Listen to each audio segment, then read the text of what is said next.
paprika merah ya, ini umum dipakai di kapal pesiar, di hotel-hotel di mana-mana buat saus vegetarian. Yang biasa dipakai warnanya merah sama kuning. Yang hijau nggak pernah dipakai warna hijau. Kenapa? Karena warnanya memang nggak menarik dibikin saus. Dia lebih yang menarik warna merah sama kuning. Ini seperti biasa ya, ini saya mau bikin saus. Nih, kayak gini nggak pernah dibuang. Ini udah saya cuci bersih ya. Teman-teman kalau misalnya suka ada yang nanya kan, saya kok nggak dicuci wortelnya? Oh, udah saya cuci itu ya. Udah saya cuci. Kayak saya semua barang yang di sini meskipun ada kulitnya ya, kentang, wortel semua udah saya cuci. Nih ya, ini saya potong gini-gini aja. Ini mau dibikin saus. Dibilangnya red pepper kuli. Yang warna merah cenderung lebih manis dari warna yang lain ya. Itu udah saya buktiin. Bahkan saya di kapal suka gadoin gitu, suka gadoin yang mentah. Memang lebih enak yang merah karena dia lebih manis. Kuning juga suka dipakai juga. Dia sausnya nanti warnanya kuning. Ini dipotong kecil-kecil aja ya. Pakai merah ya. Kalau hijau itu nggak bisa dipakai ya, karena dia nggak menarik nih. Kalau udah kita masak, kita blender, apalagi ada krimnya, udah hilang warnanya ya. Warna hijaunya tuh nggak ada sama sekali. Ini saya pakai bombay ya. Saya pakai bombay. Ini juga dipotong roughly chop aja nih kayak gini, kasar-kasar aja ya. Nih, putih juga nih. Kasih minyak dulu sedikit. Nih, ini saus ini emang enak. Dia ntar ada paprikanya kan merah ya, manis ya rasanya. Itu kalau dijadiin saus tuh emang saya akuin enak. Saya bukan vegetarian, tapi ini tuh emang enak. Ya, api kecil aja tuh. Api kecil aja. Jadi paprika merah ini bisa aja dimasak, dibikin saus tanpa tomato paste, cuman warnanya nggak bisa ngejreng banget. Itu bedanya ya. Dia emang nggak ngasih rasa banyak, dia ngasih rasanya karena kita ngasih cuma sedikit tomato paste-nya ya. Yang dominan tetap rasa ini, kecuali kita ngasih tomato paste banyak, akhirnya rasanya yang dominan rasa tomato paste. Kalah itunya, paprikanya. Jangan sampai gitu ya. Nih saya masak nih kecil. Karena ini lama kan, kalau masak kan begitu ya. Apa yang lama kita masak duluan, ya. Jadi tomato paste itu kita kasih belakangan nggak masalah, dia karena hanya buat ngasih warna di sini. Gitu. Kalau kuning, nggak pakai, dia udah biarin warnanya itu aja ya. Kecuali mau pengen sausnya warnanya orange, berarti memang dia paprika yang kuning. Kalau pakai yang kuning ya, pengen warnanya orange ya, berarti dia makainya yang paprika yang kuning, bukan merah ini, pakai yang kuning, kasih tomato paste sedikit ya. Ya, nih udah agak kuning-kuning gini, saya masukin ini nih. Bawang putih ya. Bawang putih sedikit aja. Ini saya tumis duluan bawang bombaynya. Karena apa? Karena dia itu banyak kandung air bawang bombaynya ya. Bawang bombaynya. Nah ini saya masukin baru nyusul sekarang nih. Kita masukin ya.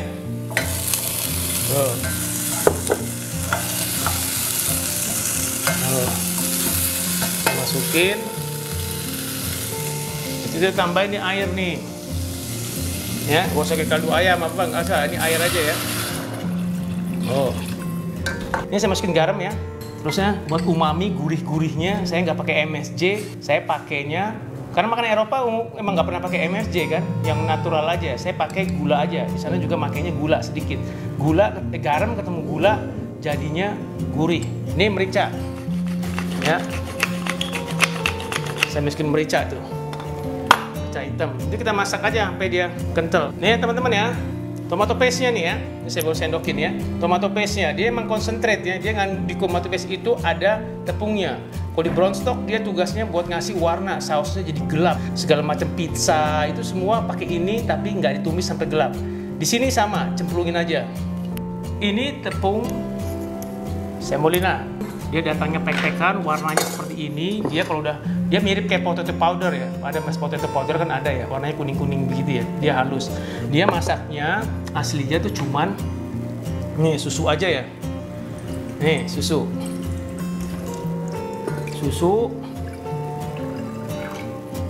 Itu terserah teman-teman mau seberapa dia kental segala macam rasionya terserah teman-teman. Ntar saya kasih yang rasio yang biasa saya pakai. Ya, ini susu. Terusnya kita tambahin di dalamnya nih butter ya. Butter dia tuh memang ada gurih-gurihnya, harus ada gurih-gurihnya butter ya, plus butter. Nih, saya masukin ini nih, garam ya, garam, gula sedikit biar gurih. Kalau teman-teman biasa pakai MSG, misalnya pakai kaldu jamur, kaldu ayam, bebas ya, nggak apa-apa. Cuman kalau di Eropa nggak ada, nggak kenal gitu-gituan ya. Dia natural aja. Nih, merica, saya pakai merica hitam. Nih. Nih, ini base-nya tuh ini. Base-nya cuma ini doang. Susu, butter, garam, merica. Udah, dimasak, dipanasin, nanti dimasukin ini. Semolinanya ini ya. Kita masukin pelan-pelan ke situ. Nanti dia ngentel. Syaratnya ya begitu. Dia nggak boleh sedikit. Kalau terlalu dikit, nanti ini belum matang, dia udah keras. Jamur oyster ya. Saya pakai jamur ini buat presentasi itu bagus, cuman rasanya dia nggak kuat banget kayak shiitake.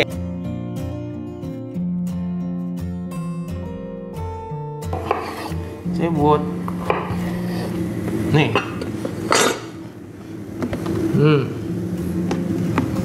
Dulu saya tuh kalau dibikin piring tuh suka ini, suka nyoba-nyoba dulu, cakep enggak gitu. Kalau misalnya ini ya, saya bayangin aja.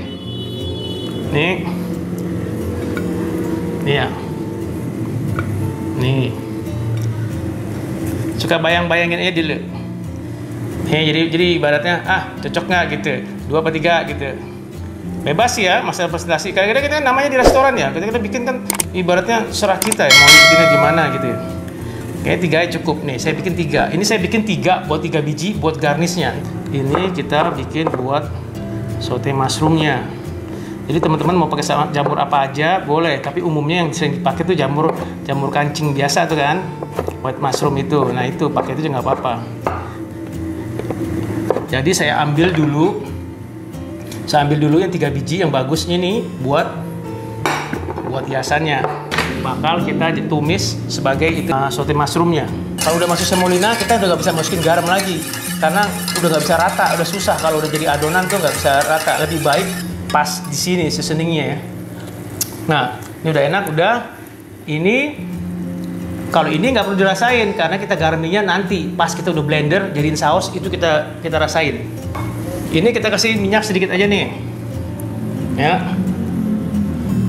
Oh.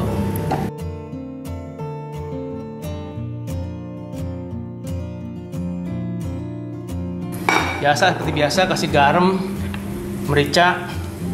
Ya, gitu aja, garam merica aja biasa, tapi warnanya biar dapat dulu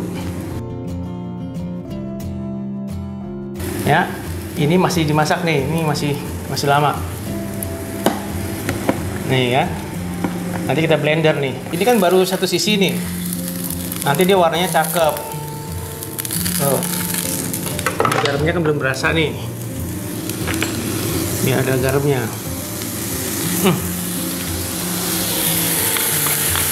Saya masukin aja nih.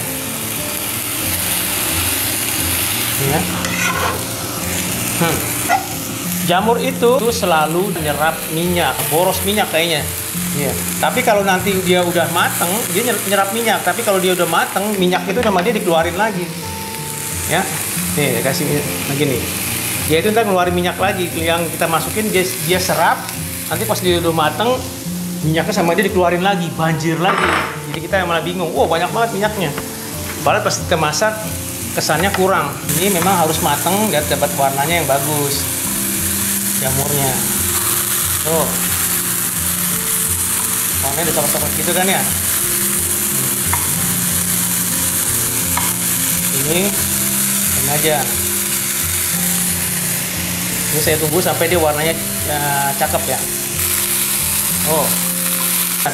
Kalau bisa ditancap pakai pisau udah lembek sekali, tuh udah lembek sekali berarti dia udah matang ya.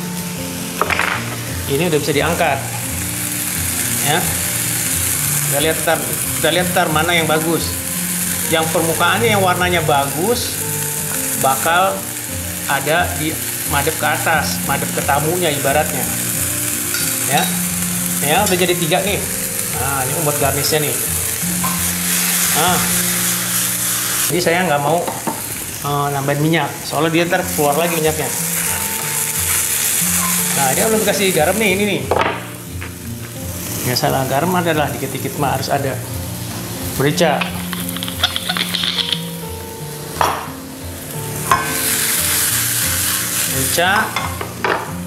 terusnya ini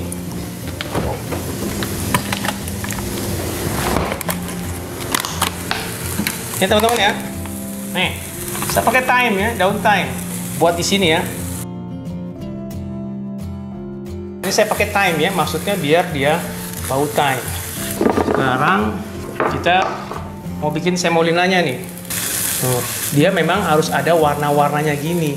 Namanya saute mushroom, udah pasti dia kering-kering warnanya kecoklatan gini, itu udah pasti. Kalau misalnya saute mushroom warnanya bening, kayak nggak ada warnanya, seperti kayak direbus, berarti itu kategorinya bukan saute mushroom. Hanya istilahnya kayak jamur rebus aja. Tapi dia memang harus berwarna kecoklat-coklatan gini ya. Namanya disote ya. Tumis mushroom. Nih, tuh teman-teman ya tuh. Tumis mushroom tuh warnanya begini ya. Gelap-gelap coklat begini. Bau gosong-gosongnya jamur itu yang bikin dia aromanya keluar ya, jadi beda. Biar gimana pun misalnya jamur cuma direbus doang, beda dengan rasanya dengan ditumis seperti ini ya. Sampai begini warnanya ya, ini udah jadi nih. Sekarang kita bikin ininya nih, semolinanya nih ya. Kita didikin lagi. Tadi kan warna rasanya udah pas, rasanya kan udah pas, bisa kita tinggal jadiin aja nih. Nih, sekarang mau saya masukin ya semolinanya ya. Semolina itu teman-teman bebas ya. Ada yang bikinnya stylenya encer, ada yang kental. Saya mau bikinnya agak kental nih. Soalnya kalau yang encer itu, misalnya teman-teman bikin buat osobuco ya. Misalnya daging osobuco yang di stew yang lama gitu ya, lemseng gitu ya, betisnya kambing segala macam. Yang menu yang di braise, makanan yang dimasaknya apinya kecil dan lama sampai mateng, dia kan berkuah-kuah kental gitu kan. Disajiinnya pakai semolina tapi encer biasanya ya. Tapi kalau misalnya teman-teman butuh menunya yang keras, bahkan bisa dicetak, dia bikinnya kental. Isinya sama ya, isinya sama, cuman kuantiti susunya berbeda, tergantung kebutuhan teman-teman ya. Nih, ini saya masukin ya semolinanya nih, saya masukin nih, sambil apinya nyala ya. Tuh. Ini kalau saya langsung tuangin blok, langsung jadi keras kayak lem. Tapi saya nggak mau, saya mau dia kentalnya pelan-pelan gitu. Oh. Ini saya kecilnya, apinya kecil tuh. Tuh, makin kental kan ya? Tuh. Tuh. Tuh. Makin kental. Oh, ini udah jadi itu ya, udah matang tuh. Ya itu udah matang karena dia udah lepas dari dasar pancinya. Tuh teman-teman ya, lihat tuh, dia lepas kan dari bawahnya ya, lihat ya, tuh, itu cirinya udah matang ya. Ini saya matiin. Nih, itu ciri udah matang, lepas dari bawahnya, kayak coplok gitu, kayak copot gitu ya. Nih, ini udah jadi. Misalnya mau pakai truffle paste di dalamnya ya, ini truffle paste bisa dimasukin ke dalam sini. Jadi semolinanya rasanya truffle paste. Jadi, kalau teman-teman mau di dalamnya rasanya kuat di thyme, chop thyme, fresh, masukin. Kalau misalnya teman-teman mau rasanya saffron, masukin saffron ke sini, warnanya jadi kuning. Jadi ini cuman base-nya aja, plain semolina. Dia itu ujungnya besi bisa langsung dipanasin di saus yang panas pun, sup yang panas, di atas kompor pun lagi mendidih, kita blender nggak apa-apa, dia nggak bakal rusak. Tapi kalau blender biasa udah pasti jebol sealnya. Jadi kalau makanya saya sebenarnya nunggu ini dingin aja, soalnya saya pengen hasilnya halus banget. Kalau halus banget hanya bisa pakai blender galon biasa ya. Blender galon tuh yang biasa buat jus alpukat. Nah, terus kalau tipsnya buat teman-teman yang punya ginian, kalau misalnya ngebersihin blender, itu nggak usah dicabut, akhirnya ini dibersihin, dipakai air, dikucek-kucek, congkel-congkel gitu, nggak usah ya. Ini angkat aja dari sausnya yang kotor itu, masukin langsung ke bowl yang diisi air ya, ember kayak apa isi air bening ya, kucurin aja, langsung nyalain, kayak saya barusan tuh kan. dari saus paprika ini saya langsung ini masukin ke kontainer saya yang isinya air bersih ya, air keran. Jadi saya langsung masukin aja, langsung bersih ininya ya, langsung bersih. Jadi ini berguna buat cream soup yang enggak butuh dia halus banget.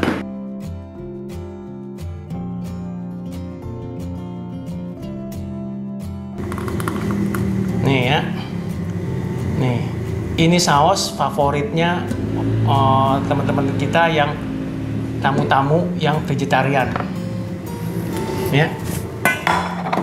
Soalnya ini kalau udah jadi saus itu tuh enak, dan ini base-nya ini kalau misalnya udah di blender halus kita saring, kita bisa bikin jadi dressing. Caranya gimana? Pas udah disaring jadi dingin, kita ambil ini misalnya 5 sendok makan gitu ya, taruh di bowl, udah dingin ya, kasih mustard, vinegar, lemon juice, kita kocok, kita masukin olive oil, itu jadi dressing buat salad. Enak banget, sumpah ya. Jadi dressing tuh banyak. Kamu saya mau bikin tuh, tapi di kelas online ya saya mau bikin macam-macam dressing. Nah. Nih.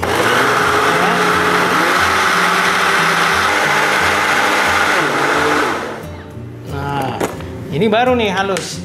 Nih ya, nih saya masukin sini ya. Halus ya. Nih. Ini saya beginin aja tuh. Yang saya bilang ini saus panas ya. Saus makanan panas. Tuh kering kan tuh. Tuh, sampahnya cuma sedikit doang. Tuh ya, cuma sedikit doang sampahnya di sini. Ini saus makanan panas. Ya, kalau mau dijadiin dressing bisa aja. Ini udah jadi, kentalnya udah cakep, rasain sekarang. Yang penting rasain. Nih, kita rasain. Lancar ya? Tuh. Sama kayak kita bikin tomato sauce ya buat Italian restoran tuh ya. Kuncinya masaknya pelan, dia benar-benar mateng, bawang bombaynya, bawang putihnya, peppernya mateng, baru kita blender. Nah ini rasanya udah enak. Ini rasanya udah pas, terakhir tinggal kita masukin butter. Butter itu bukan mentega, butter itu dari lemak susu, dari susu ya, hewan ya. Tapi kalau mentega itu dari tumbuhan. Plating bisa bebas, yang penting dijajal dulu nih, sausnya kentalnya udah cakep belum segini. Nah, ini saya masukin segini aja nih. Ya, oh, saya pakai ujungnya, pakai ujungnya pantatnya ini nih, pantatnya ladle ini nih.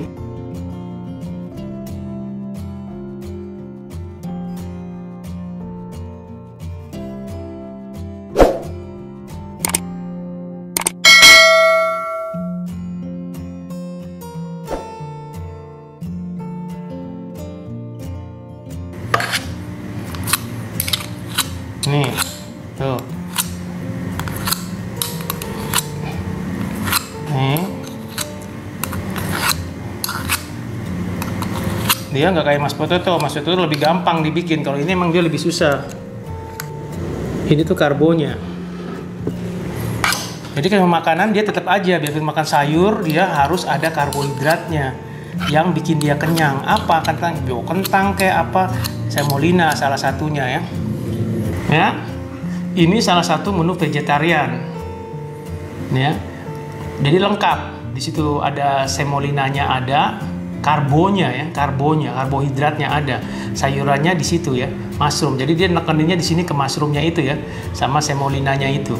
Mana? Ini main course, jadi tetap aja dia harus mengenyangkan.